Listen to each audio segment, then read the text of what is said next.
Maligayang dumarating na bagong taon po. Happy incoming New Year. Yung Happy New Year na yan, kasi merong dapat new. May dalawang element, that there's newness and there's the element of time. Kaya sabi, year. So, panahon ang pinag-uusapan, and New Year, merong dapat nagiging bago. Timing is as important as the deed itself, sometimes even more significant. Galatians 4:4, but when the time set had fully come, God sent His Son. Even the sending of the Son had to be timed correctly, properly, perfectly. Para sumaya, ang dapat nating ma-observe, isa sa mga madalas ma-neglect, tamang panahon. Dapat tama ang timing. Hindi lang tama ang ginagawa, tama ang timing. Tama ang pag-iisip. At tayo'y sumasakay, hindi sumasalungat sa pagdaloy ng panahon. Panginoon, salamat. Salamat po dahil merong time na maaari naming maunawa paglipas at pagdaloy ng panahon na merong kanyang sariling energy, sariling kapangyarihan na dapat ay matutunan naming sakyan at hindi salungatin. Be our speaker, our teacher. Prepare our hearts for what we like to be a happy or happier new year, new chapter, new time, new mindset. Speak to us, Father.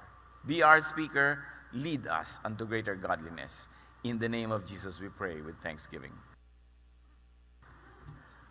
Magandang balik-balikan ang itinuro ng pinakamarunong na taong naglakad sa balat ng lupa tungkol sa oras at timing. Ecclesiastes 3:1-13. There is a right time for everything, and everything on earth will happen at the right time. There's a time to be born and to die, to plant and to pull up plants, to kill and to heal, to destroy and to build, to cry and to laugh, to be sad and to dance with joy. There is time to throw weapons down and to pick them up, to hug someone and to stop holding so tightly, to look for something and to consider it lost, to keep things and to throw things away, to tear cloth and to sew it, to be silent and to speak, to love and to hate, for war and peace. Nakita natin yung mga ideya na sinasabi ni Solomon are extremes. Magkakabaligtad. Sobrang magkakaiba. Pero kahit extremes, basta tama ang timing, ay tama. May panahong pinisilang, may panahong namamatay, may panahon talaga yan. Pag pinasalungat-salungat natin yan, ayaw nating isilang yung dapat isilang at ayaw nating mamatay yung dapat nang mamatay, lulungkot tayo. Gugulo ang ating pag-iisip, maliligalig tayo. May mga extremes na sa biglang tingin masama, pero pag tama ang timing, hindi siya masama. But unless, of course, clearly auspicious, try to avoid extremes. Do extremes only when they are very, very clearly the righteous thing and the righteous direction to take. Ecclesiastes 7:18, whoever fears God will avoid all extremes. Really?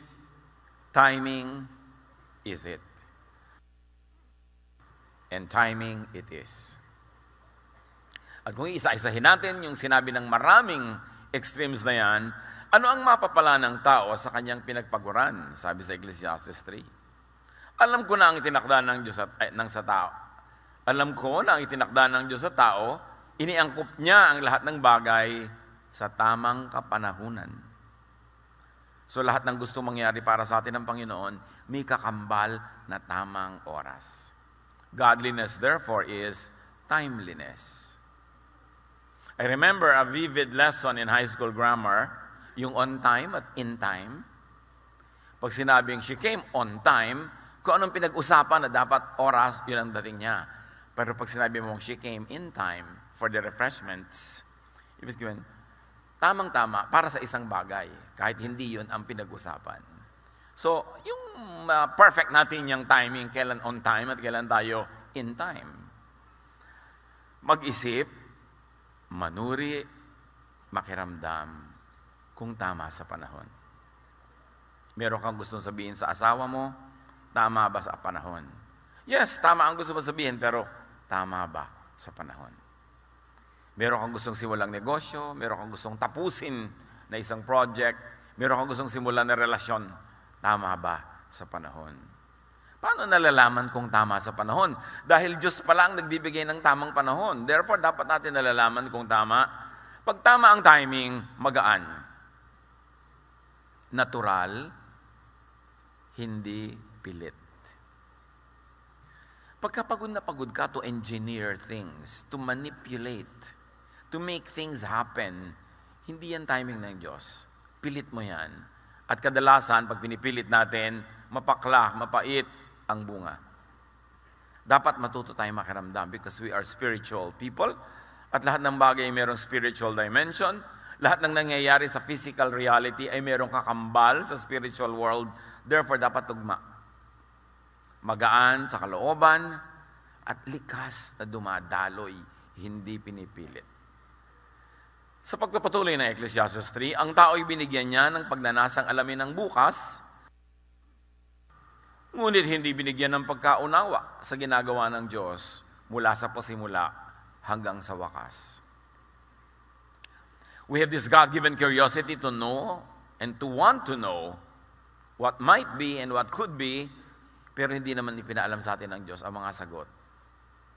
So ano lang ibig sabihin nun? Huwag magpagod na alamin ang marami. Huwag magpagod na alamin ang lahat. Sabi nga ni Solomon, with more knowledge comes more sorrow. May mga bagay na mas mabuti pang hindi mo alamin o kaya hindi mo alamin ngayon. At may mga bagay na dapat mo alamin ngayon kasi pag hindi mo inalam ngayon, it will be disadvantageous to you. So even learning, the application of knowledge, yung pagbubukas ng isip, may timing. Huwag magpagod sa hindi dapat isipin muna. Alam kong walang pinakamabuti sa pagpapatuloy ni Solomon. Walang pinakamabuti sa tao kundi magpakaligaya at gawin ang pinakamabuti habang siya'y nabubuhay. So meron naman palang pwede mong gawin anytime, any moment, every time, every moment, maghanap ka ng kaligayahan. Ibig sabihin, anuman ang sitwasyon, hanapan mo ng ikaliligaya. Kung hahanap ka ng kaligayahan, doon lang sa totoong at face value ay maligaya, konti lang yun. So hanapan mo, pigaan mo ng kaligayahan ang anumang pagkakataon. In other words, as we always say, how do you go about life? Maximize pleasure.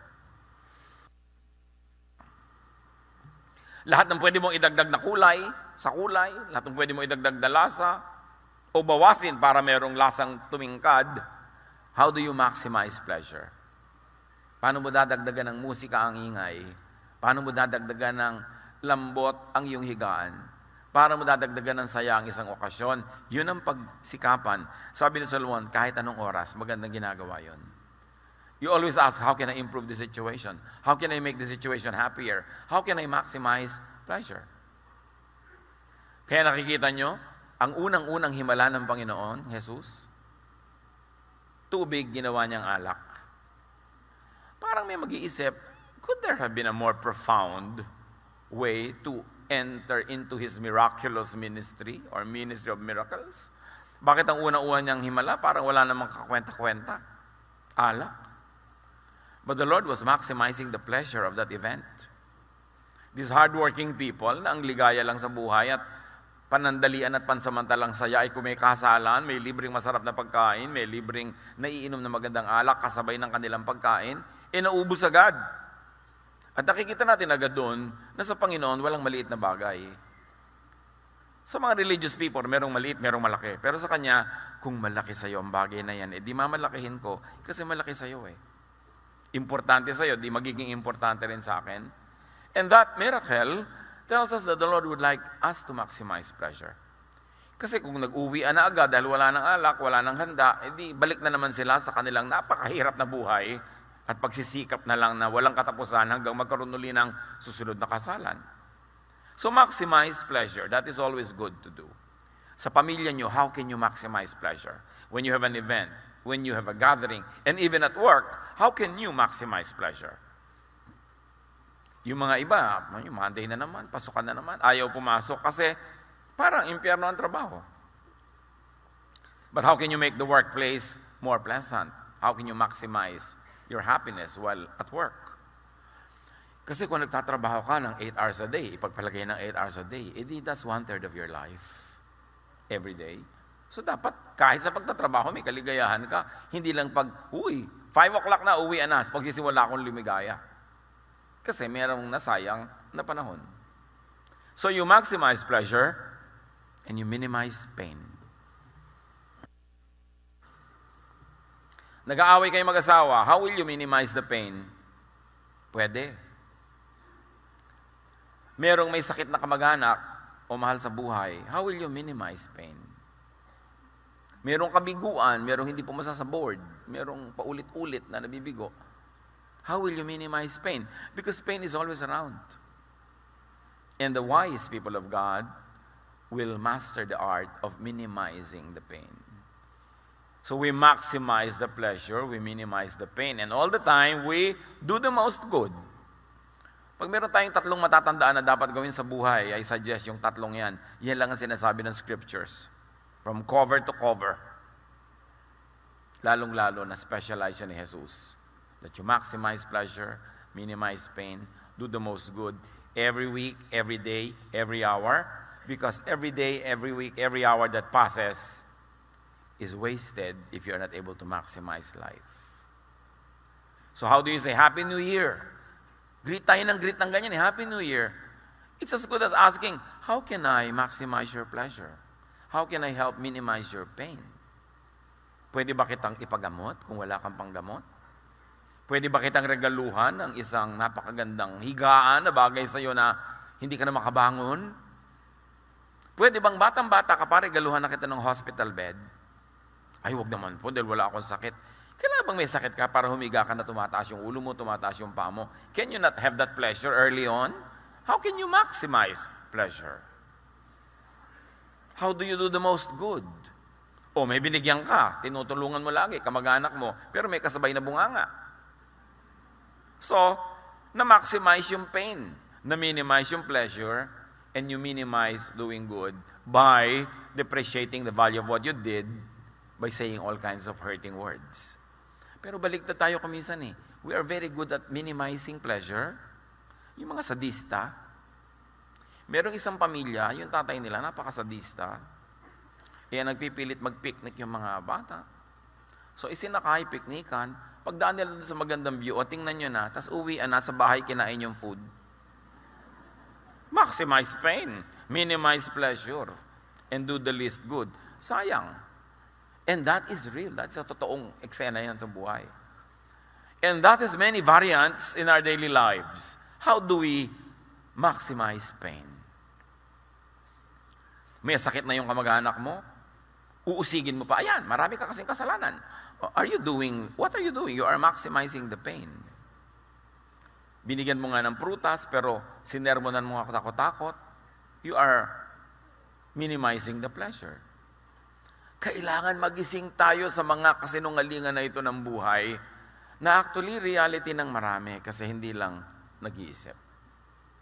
Dadalaw ka sa isang tao, ang laki-laki ng effort mo magpunta doon, ang ending nag-away kayo, di ba sayang yung time? Nag-invest ka ng time, tas ang ending nag-away pala kayo. Kaya yung mga ibang naka-duty, yung mga marino na 10 months na nasa barko, pag uwi, mag-aaway pa ba kayo noon? Kailangan isikapin na hindi para yung oras, huwag masayang. Kasi pag nagtampuhan kayo, pag nagtampo si Mrs. ng 3 oras, masusuyo din naman sa ika-4. Ngingiti-ngiti naman kahit unti-unti. Mamaya nakapulupot na uli sa'yo. Pero sayang yung 3 oras. Bawat tik-tak ng orasan, papalapit tayo ng papalapit sa kamatayan. Yun ang totoo. So huwag tayong magsayang na sandali. Alam ko rin kaloob ng Diyos nang ang tao'y kumain, uminom, at pakinabangan ng bunga ng kanyang pinagpaguran. So these are all in time and those all on time. Meron kang dapat ginagawa in time. Halimbawa, Hindi mo pa balak na magtanim, pero biglang nag-uulan ng ilang araw. Wow, maganda magtanim. This is doing it in time. Pero meron talagang panahon na magtatanim ka na on time. Kasi pag hindi mo kasabay nagtanim yung mga ibang farmers, later on, nag-harvest na sila, ikaw hindi pa, lahat ng daga lilipat sa'yo. Kasi ikaw na lang yung may fruit. So may on time, may in time talaga.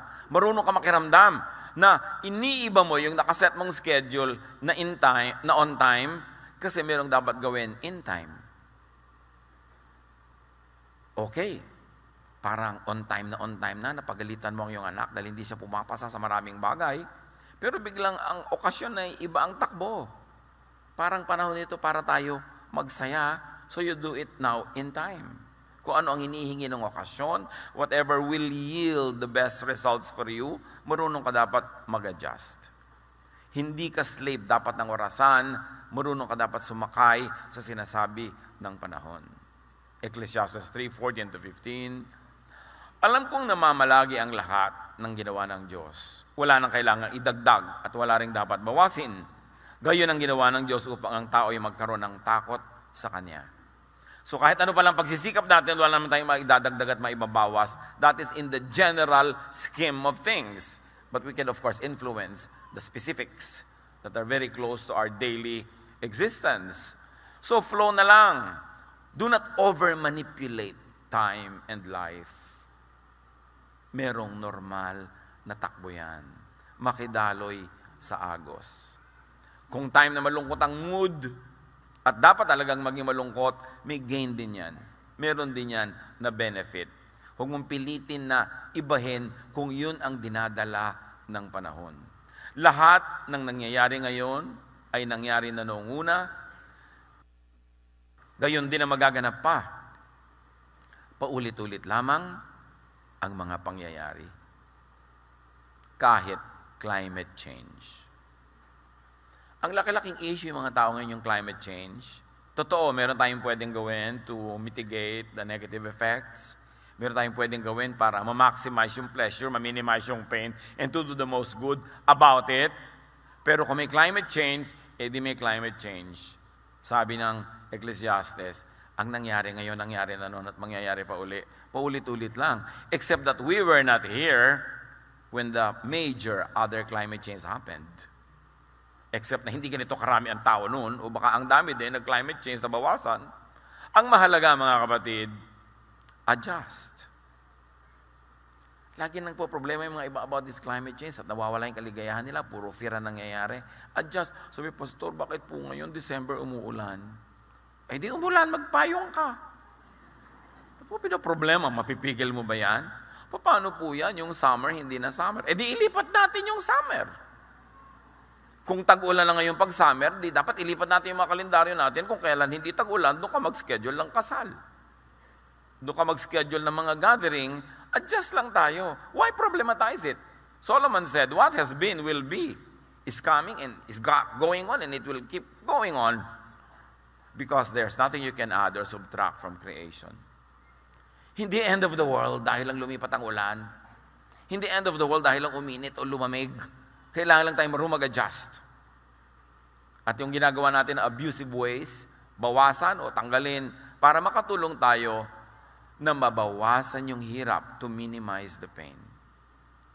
In other words, marami tayong ginagawa meaningless. To worry, to over-worry, to manipulate what we cannot manipulate. No matter what people do, nothing is added to nor subtracted from creation. In fact, since creation, up to now, not one drop of water is lost or gained. Recycle lang ng recycle. Marunong ka lang dapat sumayaw sa panahon. So manage creation well. Let's do our best. Then let creation be. Kung iinit, iinit. Maglulubugan daw po ang mga maraming cities sa 2050. Eh di maglipat-lipat ka na ngayon pa lang. Eh kung mangyayari, pipigilin mo ang dagat. Kaya mo bang pigilin ng pagtaas ng dagat? Matutunaw daw po ang mga yelo. Eh tubig din naman talaga dati yan, naging yelo lang. So siguradong nung naging yelo yan, napakaraming lupang dating lubog na lumitaw. Ngayon matutunaw, eh di lulubog uli. Hindi lang nga nangyayari in one lifetime, kaya parang bagong-bago sa atin yan. Pero it has been happening. A lot of studies. In fact, there are very intriguing studies now that even in Antarctica, because the ice is melting and the ice is diminishing by the minute. Marami na ngayon nakikita ang mga satellites na parang evidences of architecture and civilization buried in the ice. Na dating hindi natin alam nung ang dami-daming yelo. So meron pala tayo mga makikita at malalaman pang yung mga yelong yun natunaw. Mag-adjust lang tayo. Tulad ng mga National Museum natin, National Library, National Archives, dapat dalhin niya sa Marikina o sa Antipolo para pag lumubog ang mga coastal cities, safe ang ating national patrimony. That is the thing we can do. Hindi yung mag-worry na mag-worry.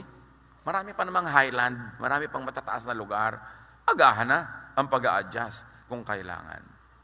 Ang dami-dami nagwo-worry, mayroon po palang fault line dito. Dati na yan. Paano po yan yung bahay namin nasa fault line? Anong dapat mong gawin? Di lumipat ka, ang hirap naman po. Di lumubog ka pagka kinain ka ng lupa. Ayaw mo palang mahirapan. Kailangan mag-adjust ka lang. There are things you cannot change. Katulad ng asawa nyo, mababago nyo pa ba yan? Baka mas madaling ilipat ang fault line. Kesa sa baguhin mo pa, tanggapin mo na lang, maximize your pleasure. Kesa minamaximize mo ang iyong worry, naiinis ka, huwag ka na lang mainis. Kailangan gumawa ka ng paraan para kayo sumaya. Tulad ng, alam nyo po, overtime, palakas ang hilik niya. Alam nyo ba, maraming asawa nagdurusa dahil sa hilik. Ayaw lang aminin. Pag pinatayo natin ngayon, baka ang daming tatayo. Pero ayaw aminin kasi iniisip nila, napaka-unfaithful nila. Well, kung talagang worry nyo yan, either maglagay kayo ng mga takip sa tenga, o gumawa kayo ng dalawang magkahiwalay na higaan. Paano naman po kami? Di may isa kayong common higaan na pag gusto nyo nandun kayo. Pero kung gusto mong matulog, nandun ka sa kabila, it doesn't mean ayaw mo sa kanya, ayaw mo lang na ang tulog mo ay magkaputol-putol. Masama bang gawin yun? One of the best bedrooms I have seen, somebody I fondly called Tita. Ang bedroom nila mag-asawa, merong magandang bedroom sa gitna, bed, nice. Pero sa kabila nun, left and right side, may tigisa silang bedroom. At may tigisa silang banyo sa dalawang dulo. So hindi, dalian mo naman. Alam kung gaano pag-aaway ng mag-asawa sa pagmamadali dahil nakaupo ka sa trono, gusto na rin niya maupo, o ang tagal-tagal mo sa shower, o nag-iisa ka sa lababo. Napakahirap pa talaga gumawa ng dalawang maliit na kwarto para matigil ang awayan na yan. Ngayon, pag gusto nilang magkasiping sila, nandun sila sa gitna. Pag dumating yung mister sa gabi na nandun sa gitnang kama yung asawa niya, gusto niya ako katabi, pero ako ayoko, dito ako matutulog. Walang personalan, sa ayaw niya. Di ba? Gusto niya mahiga, matulog. Pero pagka tumabili siya doon, ibig sabihin, pareho nila gusto. Ngayon, pag nandun sa kabila yung isa, gusto lang niyang matulog. Walang masamang ibig sabihin yun. So pag nakadevelop kayo ng ganito, paano po yan, maliit ang bahay namin? Isolvein mo na lang. Ang mahalaga, may problema ka, hindi ka makatulog, di gumawa ka ng paraan to maximize your pleasure, to minimize the pain, and to do the most good. Walang personalan yan. Kasi kung minsan, dadating siya ng gabing-gabi dahil yun ang duty niya, ikaw naman, may iba kang trabaho ng ang aga-aga, naabala yung mga tulog nyo. Isa lang yung bagay na maaari nyo pag-isipan. But I really like the layout of that bedroom. Actually, 3 bedroom siya. Merong ours, merong his, merong hers. Ang hirap naman kasi nung nagtatampo ka, tapos katabi mo pa rin. Pagod na pagod ka na sa kaliwan side. Halos mahulog-hulog ka na doon sa kabila. Nangyayari naman talaga. So why don't you just deal with it, maximize your pleasure. Yun ang ibig sabihin ng Happy New Year. Uy, dear, gumagawa ako ng bedroom. Happy New Year. Di happy kayo. Ibig sabihin lang, do what you can. Manage creation. Yun ang ipinagawa ng Panginoon kay Adan at kay Eva. Manage creation. Whether it is a gubat, a garden, or a bedroom, or a house, or a kitchen, manage creation so you can maximize your happiness. Ecclesiastes 3:15-17. But God wants to help those who have been treated badly. Biglang meron ditong advocacy, ha? I also saw these things in this life. I saw that the court should be filled with goodness and fairness, but there is evil there now.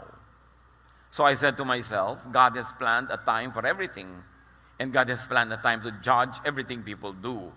He will judge good people and bad people.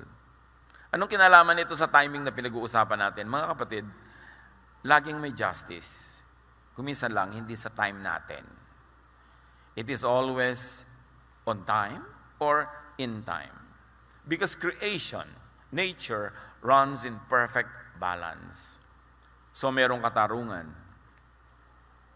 Kung para nag-enjoy ka sa lack of justice because you are the beneficiary, may oras ka rin.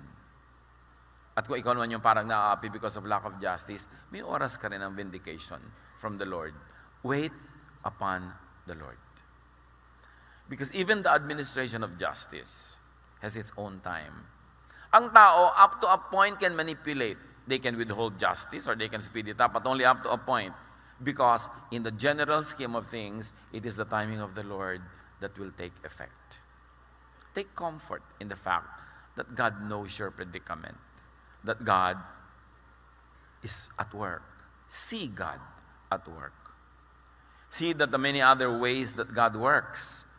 Hindi lang naman yung halimbawa na api ka, kailangan yung court ang magbigay sa'yo ng hustisya eh. Ang daming paraan ng Panginoon ng pagbibigay sa'yo ng katarungan, hindi laging through the justice system of governments. So makikita mong parang naapi ako doon sa court case ko, pero panalo naman ako kay Lord. Ang dami-dami mga ibang cases na binibigay niya sa akin. Dapat tingnan mo yung malawak, hindi lang sa isang bagay. Because God is at work in many fronts. Maraming paraan, maraming kulay ang paggawa ng Panginoon. So, Solomon is emphasizing that whether or not you see justice at work, you do your thing, promote justice. It is something that is good to do all the time. Create a climate of justice. Mahirap para sa isang hukom na maging very just kung ang buong sistema, ang buong climate ay very unjust. So dapat tayo tumutulong, gumagawa, lumilikha, nagko-contribute to create a climate of justice, a just society, a just civilization. At pag hindi natin ginawa yung dapat natin gawin dyan, hindi tayo nag-contribute, lahat din tayo aanin ng bunga na yan, tulad ng nangyayari sa atin ngayon. A lot of injustices are happening, but you don't have one particular person to blame. Yun lamang hinahayaan mo na merong injustice, kahit hindi ikaw ang gumawa ng wrong, participant ka sa pag-create ng climate of injustice. Yung nakapila ka kung minsan na ganyan, meron pang uuna sa'yo, ang ganda-ganda ng damit, ang laki-laki ng hikaw, tapos walang urbanidad ng uuna. Papayagan mo ba o i-correct mo? What kind of climate will you create? Kasi may mga batang nanonood, may mga kasamang iba. So anong gagawin mo doon? Kailan ka dapat manindigan? Lahat tayo may pananagutan kung bakit ganito ang nangyayari sa ating paligid. Again, how do you minimize pain? How do you maximize pleasure and do the most good? Because there's a lot of happinesses in our lives that have to come from the whole surroundings. Hindi lang ikaw ang gagawa nun, bunga dapat yun ng ating pakikipagtalastasan, ng ating pakikipagtulungan sa isa't isa. So, gusto mong tumigil ang mga baha sa inyong neighborhood, dapat lahat tumigil magkalat doon sa mga kanal at maghulog ng mga basura doon. Dapat lahat maging disiplinado. Kasi kung ikaw lang yung disiplinado, mababaha pa rin doon.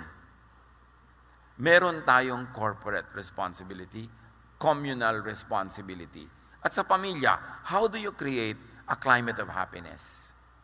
Sa pamilya pa lang, how do you create a climate of justice? Do you reward the good and punish the bad? How can we be happy pagka hindi ganun ang ating paraan? So, liban nilang magbago tayo ng pananaw, liban nilang improve natin ang ating paraan ng pag-iisip, empty phrase lang yung Happy New Year. Empty greeting. Because for us to be happy, there should be something new. New time, which means a new opportunity, but also means a new kind of mentality. I have experienced a therapist na nag-aayos siya ng mga bone disalignment na hindi ka lang nakahiga pagka tinitreat ka niya. Tumatayo ka, lakad ka ng lakad, tapos tinitingnan niya yung galaw mo at may mga time na bigla niya itutulak yung hips mo.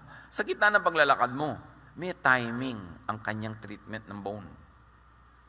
Yung nakalawit yung tuhod mo, kukuya-kuya-kuy ka na gano'n, tapos binabantayan niya, may timing na bigla niya ito-twist. So hindi lang basta-basta ginagawa niya yon, may tamang time. Kasi may mga time na nakabuka yung joints mo, may nakasara, so pag may ikinokore ka ng nakasara yon, edi magkakabali-bali lang yung buto mo. At marami tayong ginagawang gano'n sa buhay, mga kapatid. Tama yung ginagawa pero wrong timing. So makiramdam. Wala kasing formula para malaman kung kailan yung right time. Ecclesiastes 3:22. Kaya naisip kong walang pinakamabuti, kundi pakinabangan ng kanyang pinagpaguran. Ito ang ating bahagi. Mainam yan ulit-ulitin kasi mayroong malalim na kahulugan. Earn your pleasure. Plant to harvest. What are you planting in your company? What are you planting in your family? What are you planting in the community? Because that is what you will harvest. And very importantly, Solomon is always saying, do what you enjoy. And enjoy what you do. Gaano karami sa ginagawa niyo mga kapatid ang hindi naman enjoyable? Okay, ang gandang business opportunity. Pero alam mo, hindi mo gusto yung karakter nitong magiging makasosyo mo. Tutuloy ka pa ba for the prospect of profit? Pero pagtsatsagaan mo itong mga taong ito, why do something that is not pleasurable? Lalong-lalo kung hindi na naman maiiba ang kinakain mo, yun na rin yun. May pera ka na rin. Wala nang malaking pagbabago sa buhay mo whether or not you did this business. Why will you do it if there's a lot of pain? If your pain will be maximized and your pleasure minimized. So nag-iisip-isip tayo, ano bang mahalaga sa akin? Kumita ng magdagdagan ng kita ko o madagdagan ng kapayapaan ko, ang aking katahimikan. One of the luxuries in life when you have already made enough money is that you have the choice who to work with. At kung ayaw mo, hindi ka sasaya, di wag. Bakit mo kailangan gawin? And I have counseled many business people on this area na ay, ang laki ng opportunity. Somebody calls me. Ang laki ng opportunity. Talagang malaki. Kaya lang yung kapartner, questionable. Yung parang magkakaroon ako ng discomfort. So, well, kahit naman gawin yung business mo yan or not, ang kakainin mo pa rin 3 times a day, ganito karami. Ang kailangan mo pa rin, 1 car at a time. Hindi mo rin naman dadagdagan ng kakainin mong steak. So, why do this business? Wag na lang, kasi merong displeasure. Kung minsan, iyayakap mo yung kahit ayaw mo kasi necessity. Because it will lift you out of poverty. But when you are no longer poor, why bother? Dapat ang inuuna mo na yung ano yung mas masaya sa buhay, ano yung mas tahimik. Ganyan din yung mga pamilya. O mas malaking opportunity natin sa ganitong gagawin. Kaya lang, less time together tayo. Kaya lang, magkakalayo-layo tayo. Eh bakit pa? Maglayo-layo na lang tayo kung talagang kailangan lang natin dahil wala tayong makain. Pero may kinakain na tayo, meron tayong basic ginhawa, eh magsama-sama tayo dahil who knows kung sino ang biglang mamamatay bukas. Hindi natin alam yun. So pinipili natin kung ano yung magiging maximum pleasure, minimum pain sa buhay.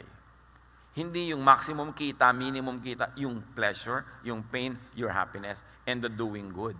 Yun ang mahalaga na i-factor sa pagde-decide. At sino ang makapagsasabi sa kanya kung ano ang mangyayari pagkamatay niya? Sabi ni Solomon. Isa pa kasi yan na nagpapinoproblema ng tao. Nasaan na po kaya ang tatay ko ngayon? Puntahan mo na lang malaman mo. Kasi ibang gusto nila nung napakasimpleng sagot para lang lumigaya sila. Pero sinabi nga, sino makapagsasabi kung ano ang mangyayari pagkamatay ng tao? Si Solomon na nagsabi noon. Meron tayong general idea na itinuro sa atin ng catechism, ng religion, ng Bible study. Pero do not overthink. Do not over-theologize about eternity or post-earthly life because the Bible doesn't tell us details. Be careful with religious teachings na sobrang detalyado ang future events. They are usually based on some vague verses at bumuo sila ang kanilang guni-guni ng fully scripted eternal life. You don't need to buy that. We don't know what holds the future, what the future holds, but we know who holds the future.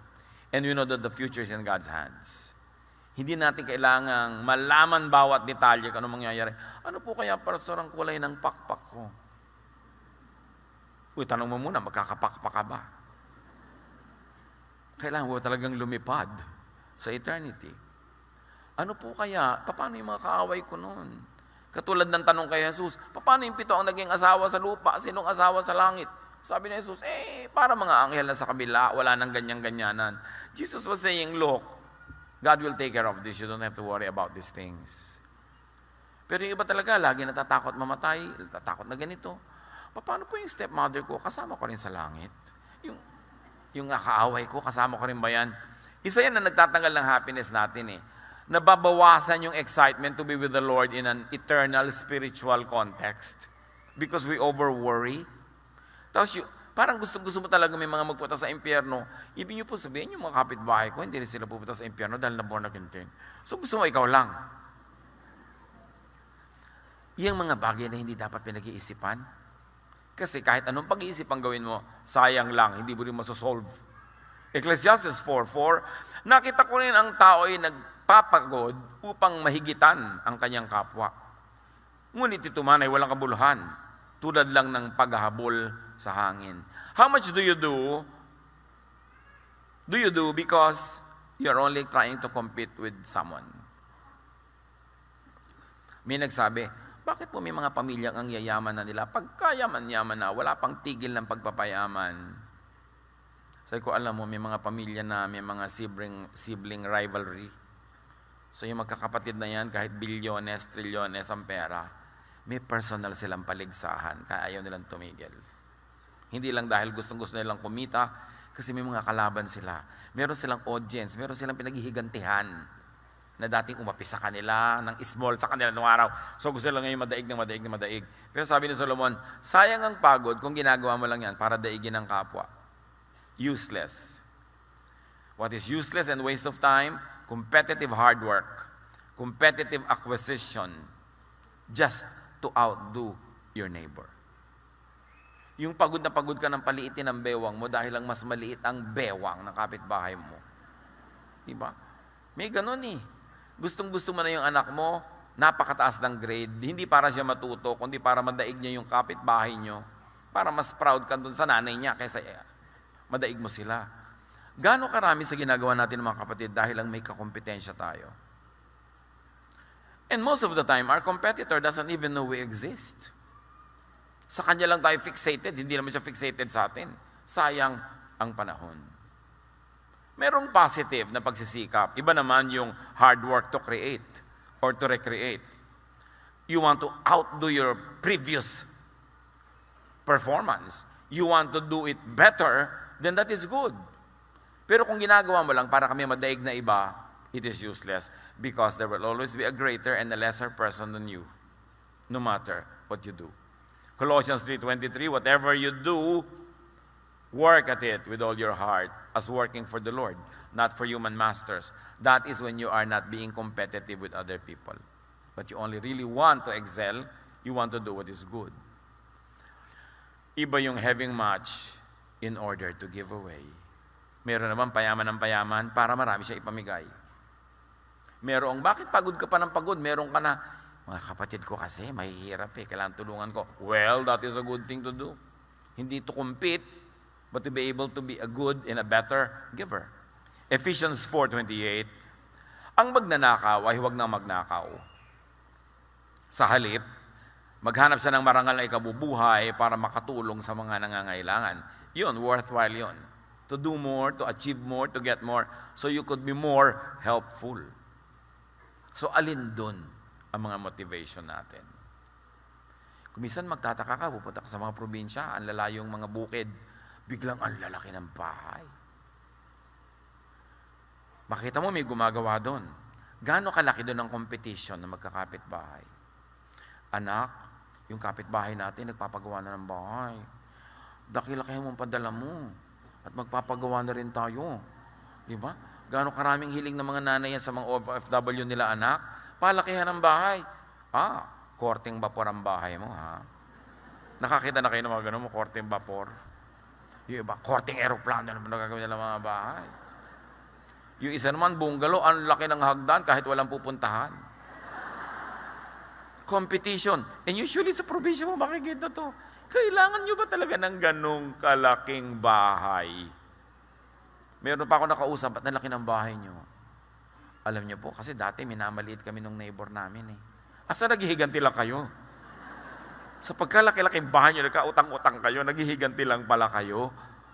Habang naghihiganti ka sa isang tao, ibig sabihin alipin ka pa niya, kasi yung ginagawa mo, may kinalaman sa kanya. Hindi mo ginagawa para sa'yo dahil sa'yo, kundi dahil sa kanya. So hindi ka pa malaya. The best revenge is not to take revenge. Dahil habang nagre-revenge ka pa, siya pa ang reference point mo. Alipin ka pa niya. Naaapi ka pa niya, napapahirapan ka pa niya nang hindi niya alam. So set yourself free. A free mindset to do the most good because that is what you want to do. And not to maximize your pain para ka makaganti. Nakakaganti ka nga, but you're maximizing your pain? What's that? Kailangan you minimize pain. Ecclesiastes 4:5-6. Sinasabi nilang mangmang lamang ang naghahalokip-kip ng kamay at nagpapakamatay sa gutom. Ngunit mas mabuti pa ang isang dakot na may katahimikan kaysa dalawang dakot ng pagpapagod at paghahabol sa hangin. A handful where there is peace is better than 2 handfuls where there's a lot of sorrow and a lot of troubles and a lot of stress. Dapat alam natin when to stop. Mas mahalaga yung tahimik. Sabi nga, better a meal of vegetables than a meal of meat with a lot of strife. Mas simple, pero tahimik, yun ang mabuti. But I say it is better to be satisfied with the few things you have than to always be struggling to get more. Yang more na yan, hindi natin titigil. Marami talaga yung mga nagtatrabaho abroad. Siyempre, it breaks my heart when couples have to separate for work or families. But sometimes they have to survive. Pero sabi nga nung isang kausap ko noon sa Middle East na Amerikano, nakikita niya kasi mga ibang Pilipino doon, 30 years na, 40 years. Sila na yung humawan talaga ng buong bundok doon. Sila na yung nagtanim ng lahat, nandun pa rin sila. Sabi nung Amerikano sa akin, correct me if I'm wrong, sabi niya sa akin, among you Filipinos, the first 3 or 5 years here in the Middle East is necessity. Sabi niya, and beyond that is luxury. Sabi niya, and after 10 years, greed. Sabi ko, well, maybe there's some truth in it, but not entirely. Pero meron din. Kasi yung iba, talagang umalis ka lang para makabayad tayo ng utang. Nung nabayaran na, ay, kailangan nga pala nating bumili ng lupa. At nung nagkalupa, ay, kailangan nga pala natin lagyan ng bahay. At syempre, nung nagkabahay, dahil malayo yun, ay, kailangan pala natin ng kotse. At pagkatas, ay, kailangan na pala nating magpaaral. Hindi na ngayon makauwi si OFW hanggang hindi bangkay. Masakit, pero totoo. When do you stop? Hanggang kailan yung kailangan? Hindi ba ang kailangan ng pamilya magkakasama? Hindi ko minamaliit at minamasama yung paghisikap ng mga tao at nagtitiis magkakahiwalay. Kaya lang, dapat ninyong lagyan talaga ng hanggang saan ito. Kasi hindi naman nauubos ang needs, palaki ng palaki. Ay, magkukulehiyo na ang mga bata. Ay, tatagal ka na naman. Ay, nag-asawa ang anak natin. Ay, gatas ng apo. Ay, lumalaki na ang apo, nag-drugs. Ay, drugs ng apo. I have seen it all, mga kapatid. Napakarami kong inilibing na meron akong hinanakit sa paglilibing kasi inisip ko, hindi pa ito dapat namatay kung hindi lang sobrang pressure. Hindi pa ito dapat nagkaganito Dapat sana nakapagpahinga to, dapat sana nakauwi ito, pero hindi Sumusuka na ng dugo, nagtatrabaho pa kasi ang dami-daming kailangan na hindi na matapos-tapos.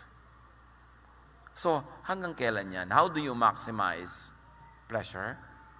How do you minimize pain? How do you do the maximum good? Kailangan yun mabalanse. At ang lagi kong sinasabi sa mga pamilya ng mga FWs, try to find an income. Huwag kayong umasa sa isa lang. Dapat meron kayong kanya-kanyang income para makakauwi na siya. At kung hindi man may income, dahil hindi kaya, hindi pwede, tumulong kayo sa pagbawas ng gastos. Kasi hindi na matatapos. Ito po siya ang aming breadwinner. Oo nga, ano na kayo lahat? Bread eater. Ganun, may isa kang breadwinner, lahat kayo nakasandal. Paano yun matatapos? Kailangan magtulong-tulong because you have to minimize pain. And you have to maximize pleasure. Which means you do it by doing the maximum good, by saving correctly, by spending correctly, and by earning more para makatulong. Galatians 4:4, but when the set time had fully come, God sent His Son. So kahit ang dating ng anak may takdang panahon, May takdang panahon ng pag-alis, may takdang panahon ng pag-uwi. May takdang panahon ng paggastos, may takdang panahon ng pagtitipid. May takdang panahon ng pagkita ng pera. Hindi ang tanda-tanda mo na dependent ka pa. Wala ka na sa panahon. Expired na. Kumbaga, yung aasa ka, tagal-tagal na. Dapat may panahon para ang lahat makalaya at magkaroon ng kasiyahan sa buhay. Ilagay sa tamang oras ang lahat. Wala kayong pera ngayong Pasko. Di walang handa. Kailangan ba talaga meron? Marami kayong mga bukid na nasira. Hindi kumita ang inyong negosyo. Kailangan ba talaga mag-Santa Claus ka? Kapaskuhan, wala kayong pera ngayon. Nakasanayan na maraming namamasko sa akin. Paano ngayon wala akong pera? Di hayaan mo sila magdatingan. Di wala po ako iaabot. Di wala. Ano pong mangyayari? Next year, hindi ka na nila babalikan. Ayaw mo yun. Pero pag laging may nababalikan, lagi kang pupuntahan. Kumbaga, kung talo ka na sa gera, ibaba mo ang bandila. Kung wala kang pera, ibaba mo yung bandila. Don't stand taller than what you really are. Ayan ang mahirap kasi pag mabuti ka at generous sa taon na ito. Next year, duty mo na ulitin. No. Wala tayo ngayon, konti lang. Huwag kayong nahihiya. Don't maintain an image that is not true. Para masaya ka. Kailangan yung sa totoo ka lang. Yung Pasko na yan, yung pamamasko, napakahirap na tradisyon sa mga ninong at ninang. So yung mga namamasko, hintayin yung sabihin siya, punta kayo sa Pasko sa bahay. Pag hindi kayo niyaya, huwag kayong pumunta. Tapos may dala-dala ka pa, 15 bata. Tapos bawat bata, pipila sa'yo pagkatapos meron ka pala komisyon. Can you imagine ang pressure ng mga lola, mga lolo na hindi naman alam siyempre ng mga bata na yung mga lola wala ng income yan eh. Datingan lang manuhan. Saan magdidilihan siya yung lola para may ipamasko? Stress. Mabuti kung mayaman, kung hindi. Meron din mga kaugalian tayo na time na para ibahin. Iba kasi ang panahon. Kailangan nag-a-adjust tayo sa panahon. Ilagay sa tamang oras ang lahat. Pag parang walang bagay or fitting na gawin, pag di alam kung anong dapat gawin, manahimik. Pastor, hindi ko pa alam kung anong gagawin ko sa napakalaki kong problema. Hindi mo talaga alam. Dapat ang gawin mo, manahimik ka. Makiramdam. Manalangin. At maghintay ng tamang panahon. Huwag kang kumilos para makakilos ka lang kahit na alam mong hindi yun ang tamang panahon. Maghintay ka, may oras yan. Para yung gumagalaw na balakang o joint, may tamang oras kung kailan mo ito twist para mag-work. Sa pagkilos, sa pagsasalita, sa pag-iisip, may tamang oras. Kailan ang tamang panahon? Kailangan, pakiramdaman mo yan. It's a spiritual activity to find the right time. Walang manual. Dapat, yung pangyayari, parang nagtutulong-tulong ang buong universe para dalhin sa iyo yung gustong dalhin sa iyo, alam mo tamang panahon yun. Kusa, bumubukal, hindi pilit. Kahit pag-ibig, kung may magmamahal sa iyo, kusa kang mamahalin, bumubukal, hindi pilit. Kahit anong pilit ang gawin mo, hindi mo talaga yan mapipilit. Kailangan maluwag, magaan, at tumatalab. So, kailan ang tamang panahon? Spiritual activity yan, I cannot tell you. Pero kailangan sabi, be still and know that I am God. Watch God at work. Makiramdam ka, sumunod ka. Pagka lumakad na ang Diyos, sumunod ka. Pagka huminto ka, huwag mong pangunahan. Kung hindi mo alam ang gagawin, wala kang dapat gawin. Kaysa magkamali ka. Maghintay. Ipararamdam yan sa'yo kung nakikiramdam ka. Ecclesiastes 3:1, there's a right time for everything, and everything on earth will happen at the right time. Happiness is a matter of timing. You do the right thing at the right time, that will be happiness. Kailangan sensitive tayo sa sinasabi ng panahon. Panginoon, turuan niyo po kami na maging mapagpakiramdam, maging sensitive Turuan nyo kaming dami-damihan, haba-habaan ng aming quiet time, quiet moment with you, para madinig namin ang inyong tinig, ang inyong udyok, ang inyong direksyon. Turuan nyo rin po kaming suriin ang aming ginagawa sa maiksing buhay na pahiram mo sa amin. That we should be maximizing pleasure. But is that what we're doing? We should minimize pain. Pain namin at pain ng iba. And we should do the maximum good. Para sumulit ang pahiram na oras nyo sa amin, na may takda na babawiin nyo rin. Nawa, Panginoon, maging sensitive kami para walang masayang na panahon, maipagdiwang, maipagbunyi namin ang bawat sandali na buong kabaitan nyong ipinahihiram sa amin. Magbulay-bulay tayo sa mandali. Isipin ang pagsasayang natin ng oras sa mga bagay that brings pain instead of pleasure, sa mga bagay that minimizes our goodwill and our righteousness, at sa mga bagay na dapat nating ayusin para mapasaya natin ang ating kapwa at ang ating sarili. Magbulay-bulay, sumandali.